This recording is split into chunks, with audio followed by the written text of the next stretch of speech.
হুজুর, আমার ছেলে মারা গেছে, তার জানাজাটা একটু পড়াইয়া দেন। এটা কি বলেন? আপনার ছেলে জীবনে কখনো এক ওয়াক্ত নামাজ পড়ে নাই। আমি পারবো না আপনার ছেলে জানাজা পড়াতে।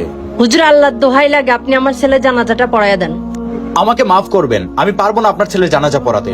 হুজুর আল্লাহ, এখন আমি কি করবো? আমার ছেলে জানাজা কে পড়াবে? ওই ছেলে জানাজার তোকেই পড়াতে হবে, কারণ ওই ছেলে জান্নাতি। হে আল্লাহ, তুমি আমার বুক খালি করে দিলা।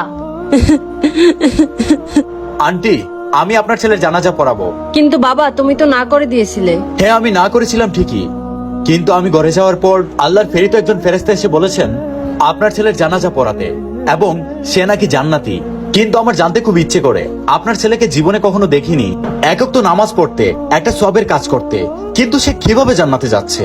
আমার ছেলে জীবনে নামাজ পড়েনি তো কি হয়েছে? আমার ছেলে সবসময় আমার সেবা করত, আর আমাকে ও অনেক ভালোবাসতো।